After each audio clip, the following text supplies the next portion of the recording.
I want to know how it was that you got started in this very unique line of work. How does that happen? Well, I just being impractical and saying yes to things that come up.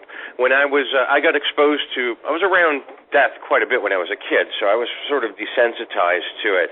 I had friends, and I'm not trying to sound, dramatic or anything, but I had people I knew got murdered when I was growing up, and we lived in a place where accidents happened and people were killed in near my house, so due to traffic accidents. So I've been around it, and also being a bit of a loner, and sort of thought it would be kind of cool to be in the mortician, but my experience in the funeral business, which was minimal, made me realize that that's really kind of dull. It's not really what I'm interested in. So the celebrity angle is what I went for. And I studied a lot about it. I read about a company out here called Graveline Tours in the 80s, and it sounded like a lot of fun. So my goal was to work for them, and I did. And so it was just being impractical, really, saying yes to things that I probably should have said no to. And but here I am. Well, tell me, because I know that we're all in some way fascinated by death, because it's the one big kind of unanswerable question we have, fear that we have is death. But what in particular about Hollywood death do people find so fascinating, do you think? Well, people enjoy stories about how the biggies fall, in a sense like that. And I don't mean sadistic glee, but death is sort of the one thing we all have in common. So no matter how rich and famous you are, ultimately you're all going to die. Now, to me, where somebody died is sort of hallowed ground. You can go to many addresses that Frank Sinatra lived in, or Humphrey Bogart, or whatever, but where they died is where history happened. And I think, to me, that's sort of the wham-pow moment, if you will, is being in the actual location where things happened. And I think that, scandals and deaths or murders have always fascinated people. That's how, the tabloids began back in the 40s, so and probably even the 30s as well. So people have always been fascinated with the private lives of famous people, because I think it brings them closer to the human aspect of things that, they're represented as inhuman as stars, literally, in the sky. Not literally, that's a bad analogy, but you know what I'm saying. They're elevated yeah. to a degree where they're not supposed to be human, and death brings us all back down to being human. Absolutely. It sounds so philosophical, sorry. No, that's terrific. But there's something too, I think, about just the area and the entertainment industry and all the very colorful, eccentric people meeting in that one location. People that, like artists, typically they don't really necessarily fit in anywhere else. They kind of feel like outsiders. Artists do. Does that kind of lend itself to? Because I read a lot about the terrible events that have occurred in just the Laurel Canyon area over the years. And I'm thinking, what exactly is this? Why L.A.? Does it have something to do with the nature of that very community? Well, I don't think L.A. is that much different from any other city. It's just that ours are famous.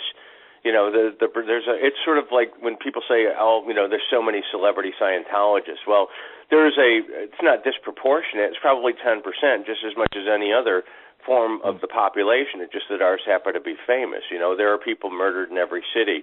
There are, celebrities are not in every city, but, humans are. So ours just happen to be famous. That's my take on it. And I think that Laurel gets a bad rep. I'm sort of surprised at the way the tide is turning as far as Laurel Canyon goes. I think Benedict is the one that people should look at, and that's the one that widely gets ignored. And Laurel has always been celebrated in my mind, and I'm sort of surprised that that particular publication is coming out as sort of a Laurel Canyon having a sinister aspect to it. I'll be honest, I have not read the book, but I've read snippets of it, and I have to get into it. But it just sort of surprises me. It's certainly one of the most influential areas in especially popular music. And I will say the last trip I took to the area, because I'm actually from Florida, was earlier this year when I took your tour, and Laurel Canyon was actually one of the most beautiful locations that we drove through, and so the book was eye-opening. I don't know if it's a conspiracy book, so I have doubts about that kind of thing. Anyway, I'm not into conspiracies necessarily, but let's get to the figures that we're covering on the series. We've recorded a lot of our Peg Entwistle show, and we have a first draft edit of it, but so we have a lot of her story already. But I did want to ask you, because I read something very interesting on your site, that you contributed to her grave stone. It was unmarked? That's right, yes. I mean, I had, when I lived in England, I pursued all those Peg Entwistle locations. This is back in the mid to late 90s. So I went out to Port Talbot, Wales to document where her house was, and I went to Richmond where she grew up, southwest London. So I was really interested in Peg from, early on, probably when I took over the helm of Graveline Tours 20-some years ago. And so she was always a real fascination to me. And when I started my website, because I lived in the UK, I had access to those places. And the starting of my website had to do with taking people to where these locations were or are. It's sort of what I do here, except I was doing it, virtually then, before people, a lot of people couldn't travel, and there wasn't a lot of information on the internet about these people yet. So to me, that was important to see where these events happen, even though it's the minutia as far as she was concerned. To me, because where she lived in Richmond, London, doesn't really matter as far as what happened to her. That's what everyone's curious about. But yes, the people what started that was I have a message board on my website, and people go back and forth with their own about specific people, and it came to our attention that Peg Entwistle was not marked, and she is back in Ohio, and somebody having to do with my website began the campaign to have that done. And via my website, I wouldn't say that I'm responsible for it, but my website was certainly a catalyst for people getting together and raising the money for that. As far as you can tell, when you give your tours, what's the awareness of Peg Entwistle and the whole phenomenon of someone jumping off the Hollywood sign in the 30s? Is there an awareness that happened? Is that part of the kind of the cultural lore? Yeah, I mean, part of it is, mostly it's that chick that jumped off the Hollywood sign. And everyone knows that story, though not many people know the details of that story, which is, where we come in. That's why we call it the Tragical History Tour. So yeah, they might know about this girl that jumped off the sign. They know nothing about her or her history or, when it happened or anything like that, just that it happened.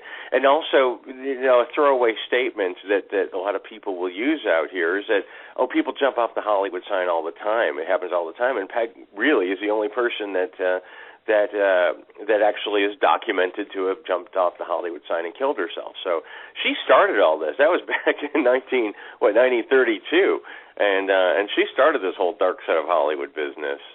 That's when she became legendary. And what an ironic way to do it. Well, you can't even get near the Hollywood sign anymore without breaking the law, can you? That's correct, but it's not hard to do. As far as they will send helicopters after you, and you will be fined. Ask me how I found that out. But to me, it was worth it, and to me, it was actually a write-off as well. So I got to see where Peg was born, and I got to actually touch the letter H where she died, which was kind of, sort of bringing the whole thing full circle. Because it's hard to have perspective when you see the sign from a distance, but when you're standing below it and you look up at the top of that first letter, is it a tremendously great height? Well, each letter is 50 feet tall. So it's when you're right there, it's 5 stories tall, and it's significant. And it's pretty rocky terrain as well. It's not just a quick jaunt down the hill. I mean, you're scaling down a rather steep mountain just to get to that little plateau. And you realize that when she climbed up that electrician's ladder behind the sign, and she saw what she saw, which was all of Los Angeles. Really, it's poignant. It is. I'm not going to say it's not an emotional moment. It's pretty grand. when you see what the sign is now and what it stands for now, yeah. The case that really fascinates me most of all in LA history is the Black Dahlia, because it's obvious, just the grisly nature of the murder itself, and the fact that it's one of the great unsolved murders in the history of that community. But there are a lot of theories about who perpetrated the crime. Which one do you buy the most? Oh, to be honest with you, Jamie, I'm not really a Black Dahlia aficionado. I've read a bit about most of the theories, and I know enough about most of them to realize that they're mostly just nonsense. And what I find most unfortunate about the whole case is that it will never, ever be solved. It cannot physically be solved ever because of the documents that have been stolen from her file downtown at the police. The police files are gone. Her autopsy photos her autopsy report is gone. So they can never ever reopen that case, and it's sort of sad. It's very sad, actually, I think. I think that's one of the things that draws me to it, and even something like especially something like the Kennedy assassination, but this stuff like the Black Dahlia is the same way with me. It's this nagging need to know the unknowable that just kills me. Because it's funny in LA too. People want to associate themselves with it. I mean, there's some sort of cachet to, my father was the Black Dahlia killer. I mean, I knew there was a woman that said it 20 years ago. Her name was Janice Knowlton, and there's this other guy, Steve Hodel. They both claim their father. It's as if it's some sort of badge of honor. I don't really. I think it's an LA thing, trying to make it about me more than anything else, because I think both of their theories are complete nonsense, truthfully. Yeah.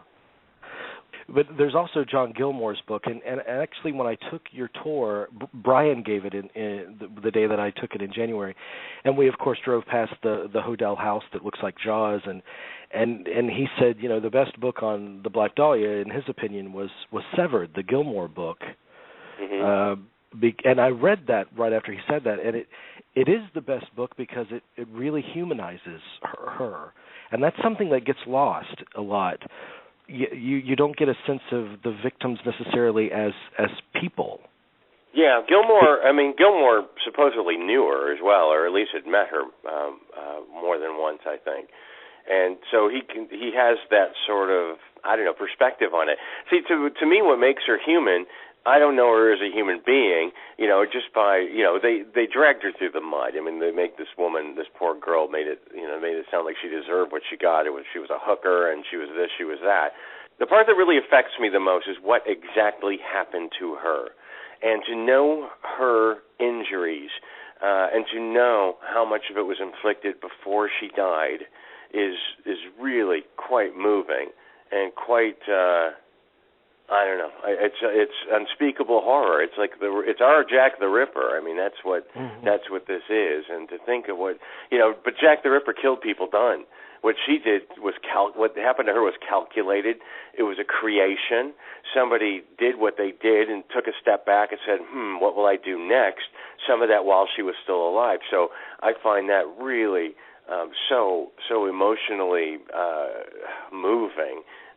That's what does it for me as far as she was concerned. Her as a human being, yeah, I'd like to know more about that too. I would. I'd be very curious. But her as a victim is it's unspeakable horror she had to put up with. Yeah, you can't imagine it. Another person that we're covering is George Reeves. His house is in Benedict Canyon. Was in Benedict Canyon, wasn't it? Yes, it was. Yeah, and Benedict is, as I said, it's got this weird. They say there's this magnetic sort of fault that runs underneath it, and also they, it's well known fact that a lot of Los Angeles is old Indian territory, American Indian territory, and so for all intents and purposes, it could be an ancient Indian burial ground, and we wouldn't know about that. But all the way up the canyon, from the Beverly Hills Hotel all the way up to Mulholland Drive, is peppered with sort of fascinating stories of deaths and murders, and those are just the famous ones. Those are the ones where we know for sure.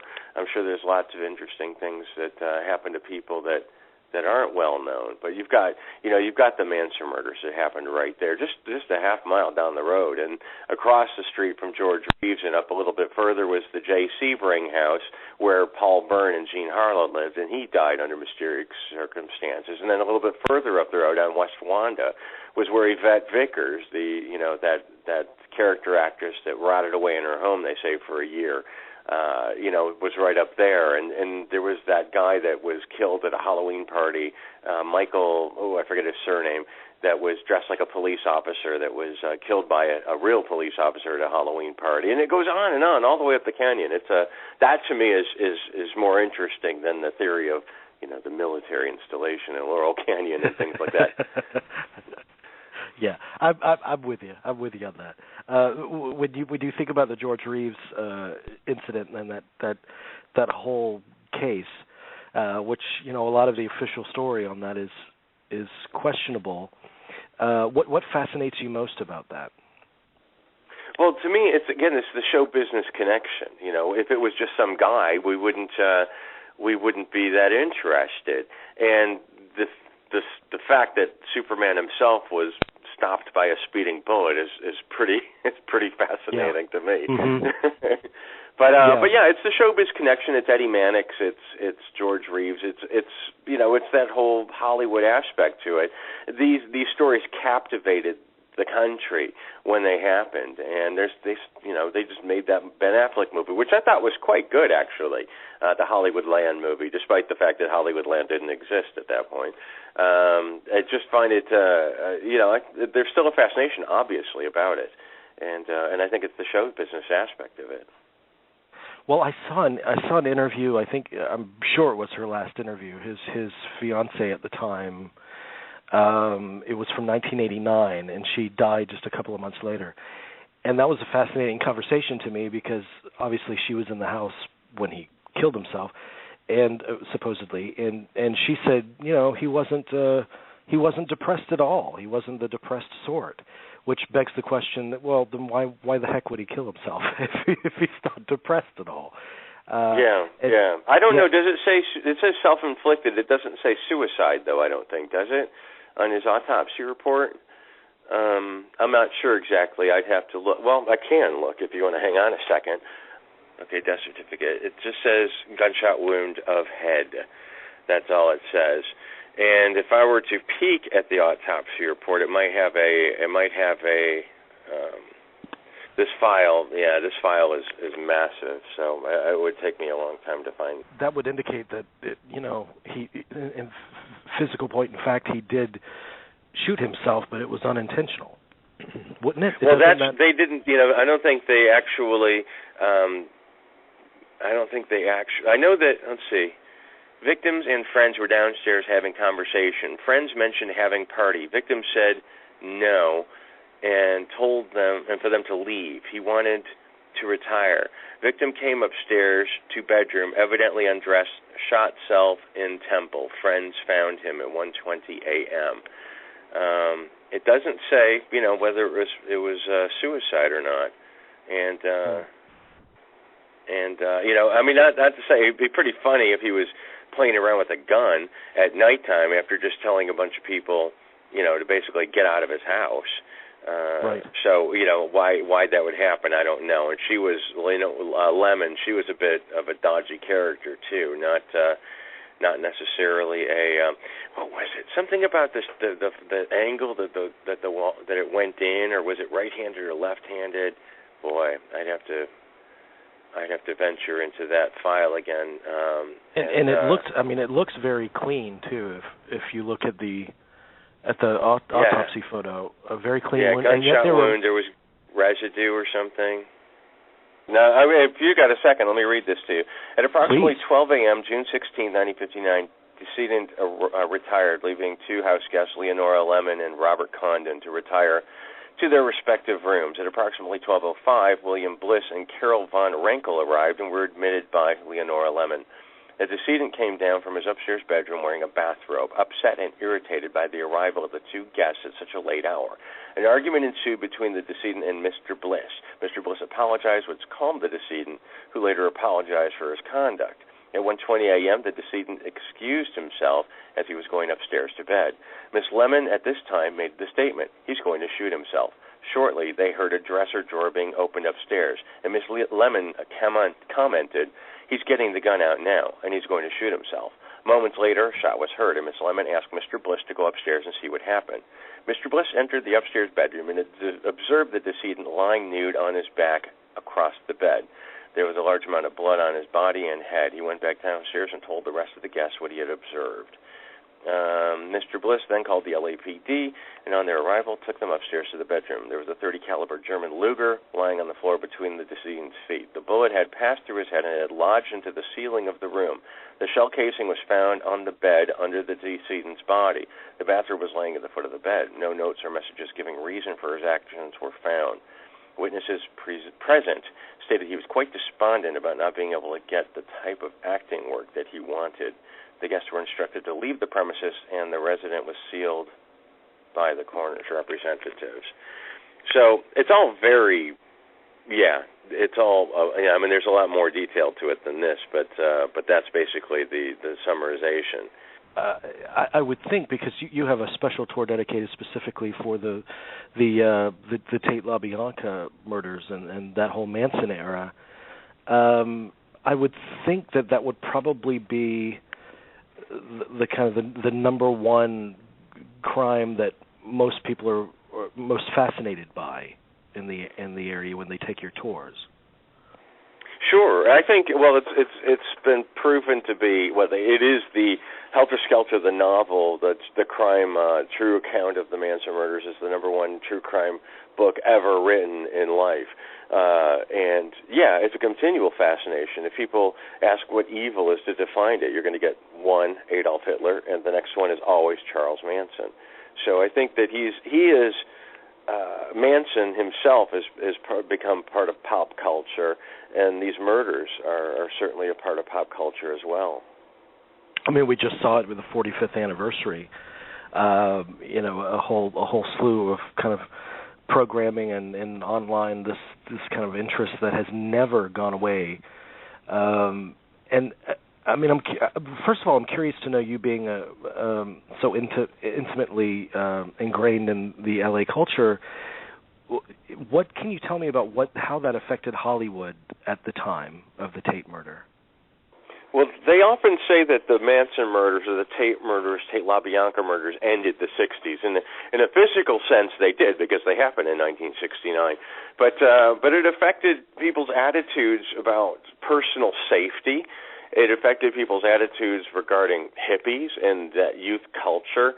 And it was a pretty tumultuous time anyway at that point, with civil rights and the women's lib and Vietnam and gay rights and everything kicked off in 1969. So it is part of all of that kind of counterculture, bad meets good, and also, as I say, personal safety issues. These poor people were just sitting around their houses, and within 30 minutes became some of the most notorious murder victims in history, and you couldn't quite wrap your head around it. And also because there was 4 months before they indicted anyone.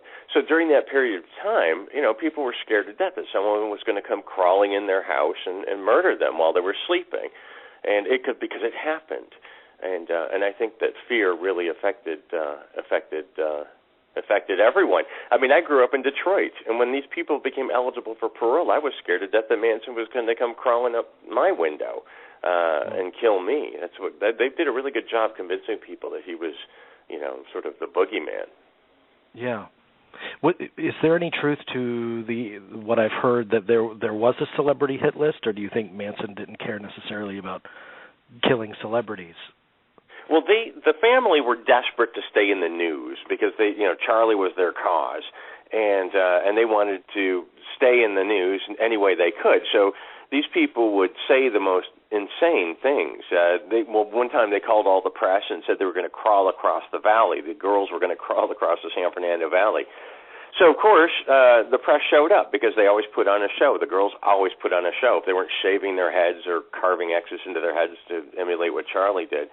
And the press showed up, and they started crawling down the city block on a busy street, and they made it about a block, and they gave up. But everybody showed up. And it's the same, that was the other thing they were going to do, was they were going to kill Steve McQueen. They were going to murder Elizabeth Taylor and gouge out her eyes, and Richard Burton, they were going to cut off his penis, and they were going to murder Frank Sinatra and skin him and make purses out of it. I mean, it was just insane, things that they said. So there was a quote-unquote list, but I'm sure it was just something made up to keep them relevant. Yeah. Well, I know that you have a collection of bricks from her fireplace. Now, did you actually, before they demolished it, did you actually have an opportunity to actually go into that house at all? No, I saw it, and I'm grateful for the opportunity to have actually laid eyes on it, but no, I'd never been in it myself.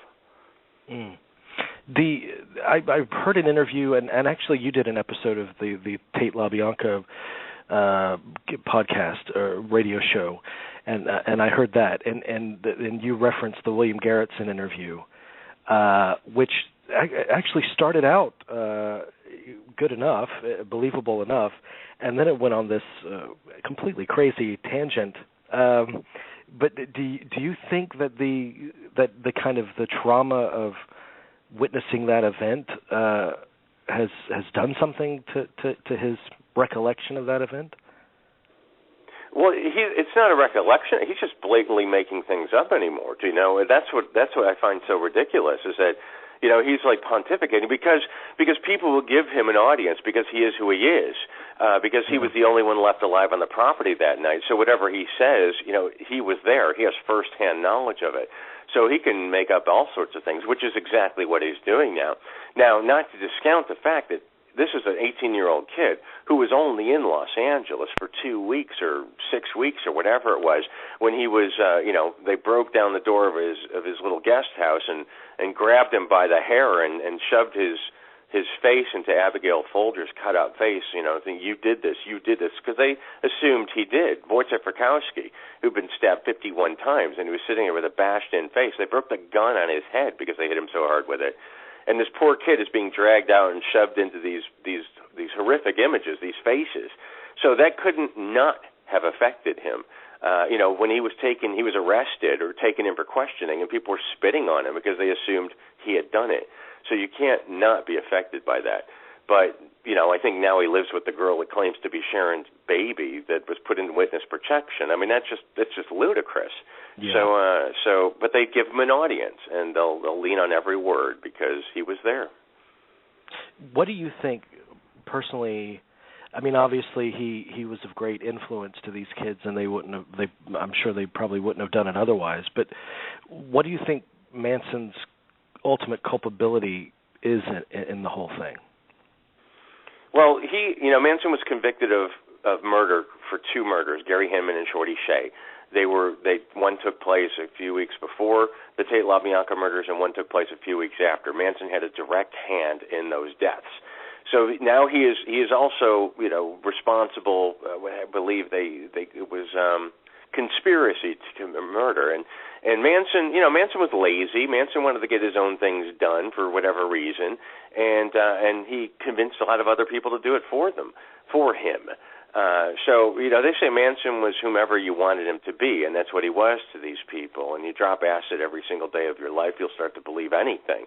And that's what he did. He took away these runaways and gave them a home, and then things changed. So, as far as being physically responsible for the Tate LaBianca murders, no, I would not say he is. But, emotionally or mentally responsible, yes. Is there much support? I mean, I hear whisperings that, there's still Mansonites out there that could be considered part of an ongoing family. Have you ever encountered any kind of pro-Manson people? Sure, yeah. I mean, make no mistake, the Manson family has grown over the years and continues to. It has an online community, and it does not show any sign of dwindling. I mean, people really rally behind him. They say he was framed, and in essence, Helter Skelter is a a work of fiction in the sense that, you know, the murders actually happen, but the actual helter-skelter method of, you know, the blacks and the whites and the war and Armageddon, I mean, those things happen in conversation, but they weren't really the motive for these murders. You know, it was just drugs, really. That's all it was. But they've made Manson into this Christ-like figure.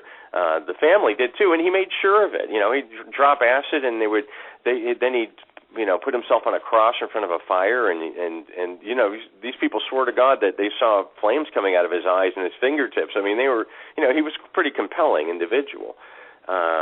So he convinced these people to do these things for him, and that way he didn't take responsibility for it. But people do come out in defense of him, and there isn't, you know, certainly an online community, and I mean, I get people in my store all the time that come in, and for the reason that they know that I'm involved in the Manson world or in the Tate LaBianca world on a very minor level, just because I did a documentary about them. But they'll try to dazzle me with, oh yeah, I talked to Charlie the other day, and I'm like, oh great, you know, what do you want me to say? I mean, I'm not impressed. You know, and Charlie is a 5'2", you know, bully, or what he wants to be a bully, and you know, but he's so compelling that, you know, people will listen. Well, it's, you know, it's tempting to limit it to he was a product of his time, but I don't necessarily think that that's the case, because I mean, we've seen it time and time again since that people kind of blindly follow a quote unquote leader. And it ends up tragically. It's something in human nature that must be there. Yeah, I mean, he took in runaways. A lot of them came from broken homes. A lot of them had who doesn't have psychological issues? But Manson found those issues, and he took advantage for his own benefit. So, and people left. I mean, people left the family in droves. They were, you know, people were saying, you know, I showed up for the good stuff. I wanted to have have sex and do drugs and sing, and that was all lovely. And then things changed, and he started getting paranoid and patrolling because he was afraid of being killed by people. So a lot of people went, you know, I didn't sign up for this bit. I'm gone. So something within those people, you know, they decided to stay. So, you know, and communes were not that ridiculous back then. There were communes back then, but Manson just saw something that he could take advantage of in these poor people. Yeah, you know, I got to tell you. Sorry. Well, I mean, you know, some of them were, but the actual perpetrators have to be, you know, held responsible for their own actions. But, you know, I got to tell you that I went to a lot of these places, both through your tour and on my own on the last trip there. And the one place that really gave me a foreboding feeling, it gave me the creeps, was driving past the LaBianca house. And I don't quite know why. Maybe it was the time of day. It was dusk, and it just had this terrible feeling.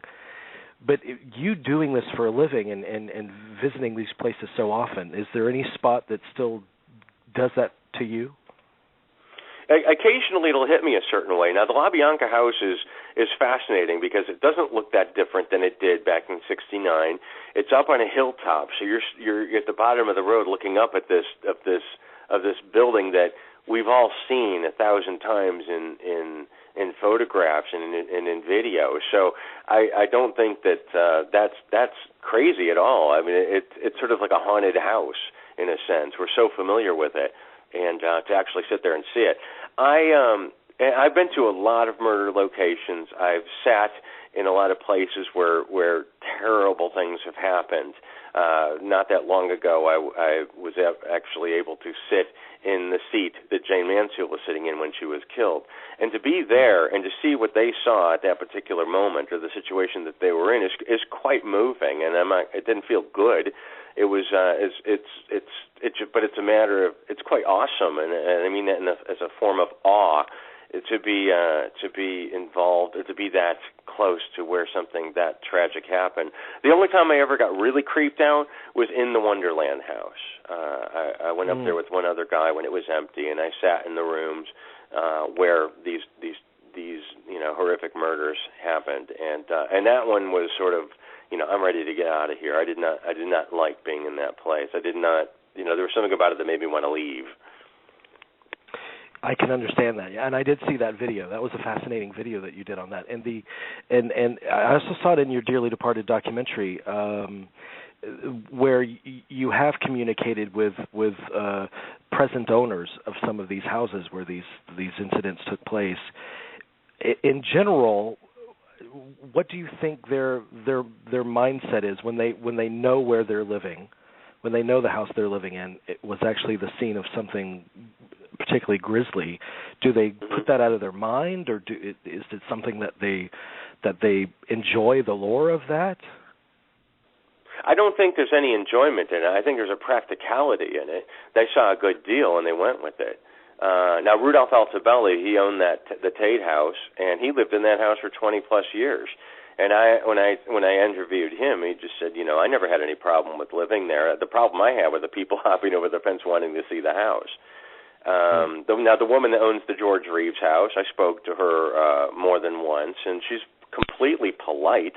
But when I asked her if we could possibly get in the house to shoot some video, under no circumstances, she said no. But she wasn't nasty about it. So most of the time, I think people have sort of grown to cohabitate with the legends that happened in their own homes, and some people are still working on it. There's a gentleman that visited me really recently in my shop, whose house is on my tour, and a few years ago, not that many years ago, a gentleman by the name of Robert Leach, who was a Hollywood screenwriter, was murdered on a Sunday morning, just quite randomly. Someone walked into his house and killed him, but not only that. I mean, they beheaded him, and they took his head across the back fence and left it in someone's house and murdered that person and took off. And that's on my tour because it's such a spectacular story. And the gentleman who owns that house came in and asked me to remove it from my tour because he's having a problem finding renters. And so some people have grown to cohabitate with the legends, but some people just haven't yet. And what's also and the funny thing about the state of California, sorry to keep going. Go ahead. In the state of California, you only have to divulge for a period of 3 years if somebody died in your house. So even if it's something like the Manson murders or something like, George Reeves, if it happened more than 3 years ago, no real estate agent is obligated to tell you that. So so it's, I doubt it would be a surprise to many people, but it's possible. And what's really creepy about that is we drove by that house, and isn't that house is included in the first Dearly Departed documentary, I believe, that you're talking about, the beheading. It's just a normal looking house in the middle of a normal residential neighborhood. It's a very nice neighborhood, yeah, and that house sold for $850,000. A tiny little 2-bedroom bungalow with a guest house, over $800,000 after the murders. I also wanted to talk a little bit about Dorothy Stratton, because we're doing one show where we're combining Stratton and Rebecca Schaefer and Dominic Dunn. But Stratton is interesting to me because I saw this episode of the E! Hollywood Death Trip that you did, I believe it was last year, where you actually spoke to one of the roommates of Snyder, and she had questions about the whole murder-suicide angle that we've come to accept, which was shocking to me because it seems so cut and dry. What was your take on what she had to say? Well, talk about psychologically affected by all this. She was 15 years old when when Snyder offed Dorothy Stratton and then himself, and she had to go back in that house and sleep in that house that night. So that had to be pretty messed up, and especially for a 15-year-old to have to endure that. Now, Snyder was terrific to her. As far as she was concerned, Snyder was a nice man, and I'm sure he was to the people that knew him on a peripheral level. And but most of the people that actually knew him knew that he was unbalanced. I think they just didn't think he'd go to the point that he did. But I was surprised by her. Yeah, as you saw, in that show, Danielle and I were both like gobsmacked by the fact that she was actually defending him and saying that it might have been somebody else. And and that's just again, I don't believe that to be true.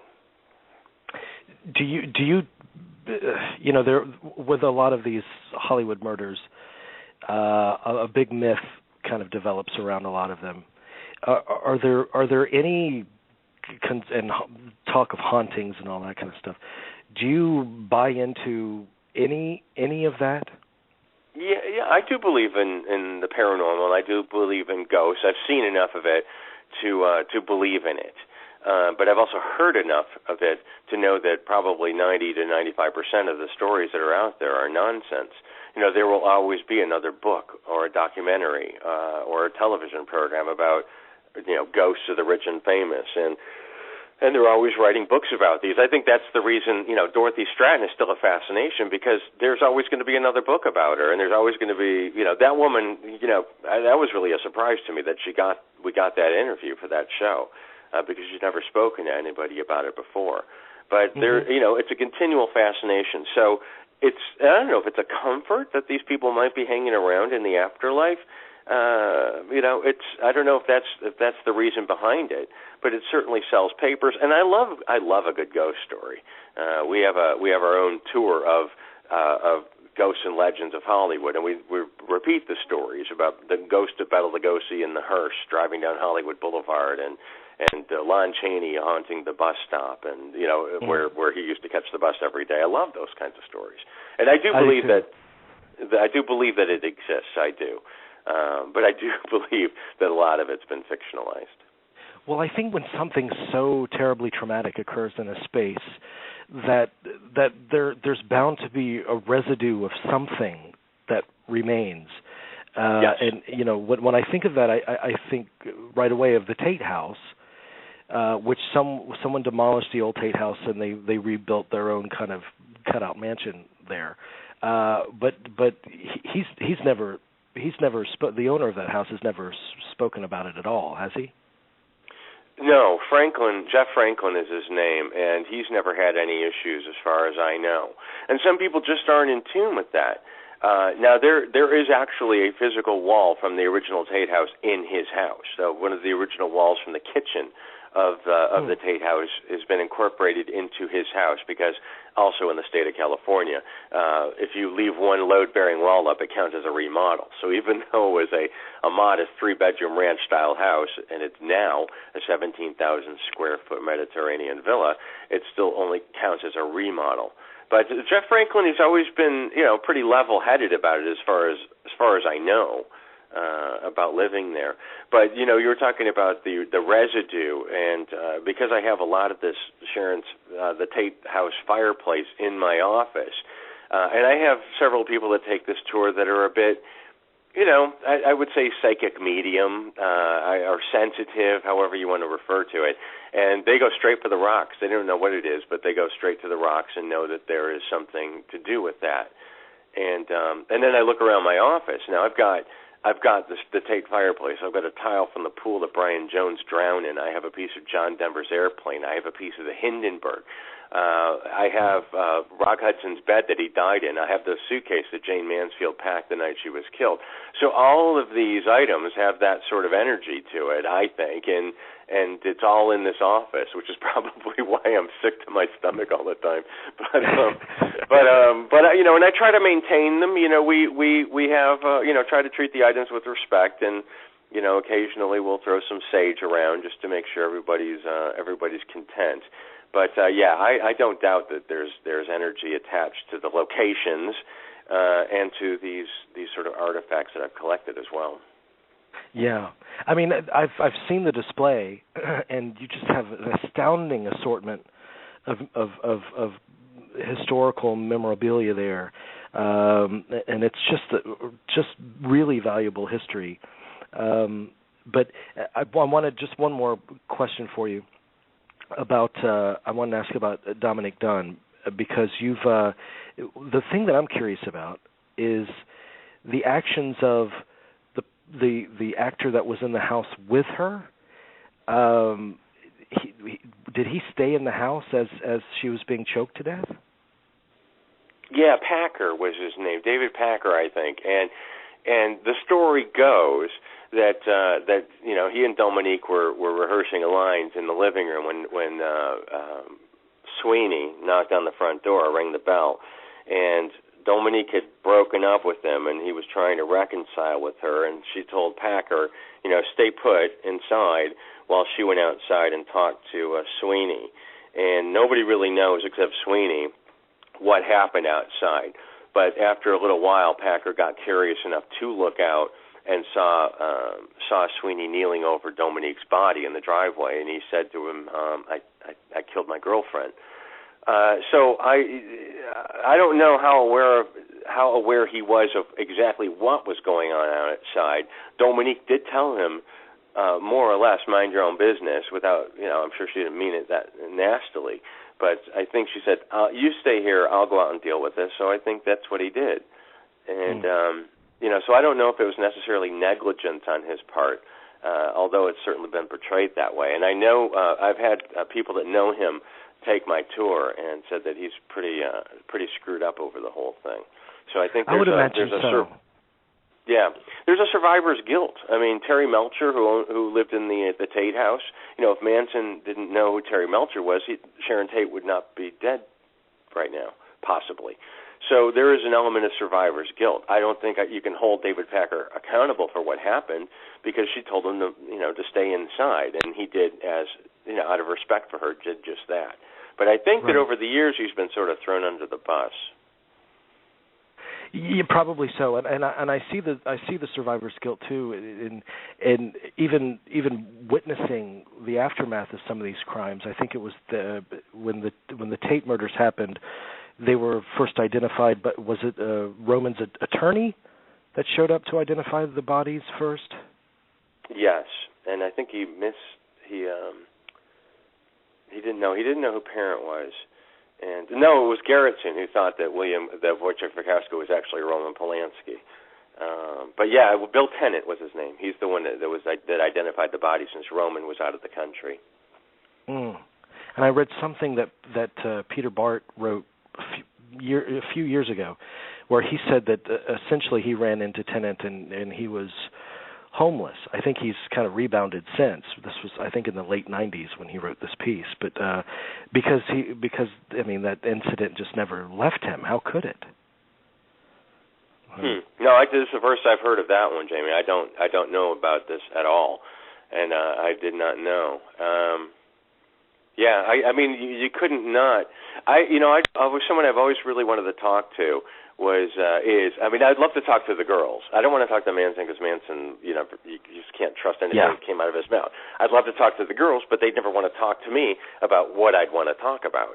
But I would really like to speak to, if I don't think she's alive anymore, Mrs. Chapman, the maid who actually discovered the bodies. She would be a fascinating person to speak to, just to get her take on it.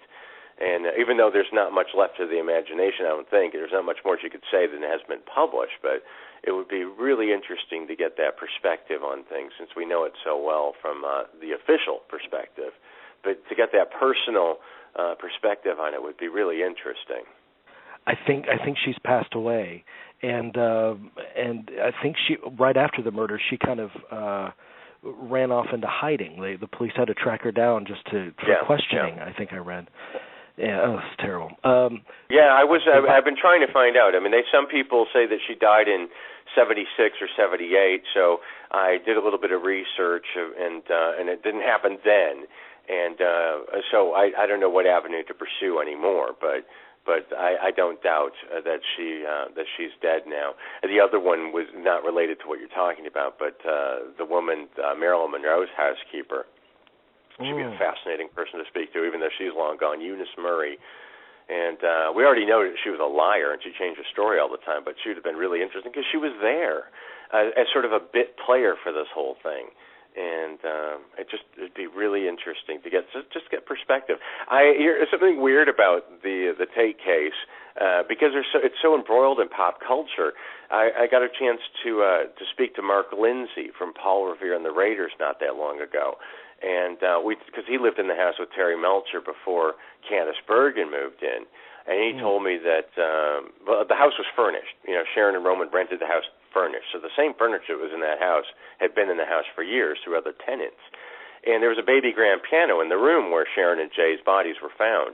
And Mark Lindsay told me that he and Terry Melcher composed 2 Paul Revere and the Raiders songs on that piano. Him or Me and Good Times are both songs that were written on the piano less than 10 feet away from where Sharon Tate was murdered. And I find that fascinating.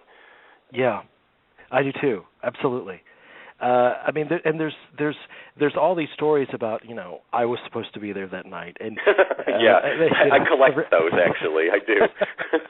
Yeah, and you say that the only one that was legitimately maybe supposed to be there that night was Robert Evans.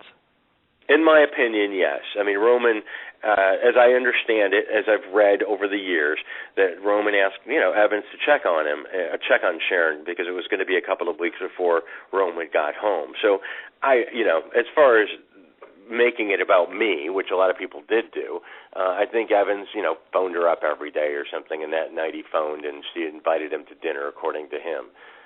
So I think as far as I'm concerned, he's the only one that legitimately can claim to, but as you probably know, I mean, you've got Rex Reed, Barbara Parker, and Steve McQueen, Peter Fonda, Lou Gossett. I just heard Salminio the other day. They were all supposed to be at this party, and their car broke down, or they started feeling bad at the last minute and chose to cancel. And it's not that difficult to, Wojciech Rakowski was passed out on the sofa. Abigail Folger was in a nightgown reading a book in bed. Sharon was walking around in a bra and panties. There wasn't a party that night. But I do think that if anyone was going to be up there, it would have been Evans. Yeah, and Tate even told her sister that she wasn't in the mood for company that night, according to her sister. So and also that I had heard that Warren Beatty came close to renting that house before Polanski got a hold of it. But he didn't want to. He would have had to share it with other people that were renting it, and he didn't want to do that. Do you know if there's any truth to that? I'm not surprised, but I don't. It might have been a conversation, but as I said, it was Mark Lindsay and Terry Melcher, and then Mark Lindsay moved out, and Bergen moved in, and Bergen and Melcher moved out, and Roman and Sharon did. So, and Sharon asked if they could sublet it from Candice Bergen. So. Maybe there was a time where Beatty maybe had a conversation about it, but I don't think he was supposed to be. I don't think it got so far as him, looking at the house and potentially renting it. I think he's probably been to the house many times at different times at parties, much like a lot of people did on the scene. But seriously, renting the house, I've never heard that before. I'm not saying it's not true, but I've not heard it.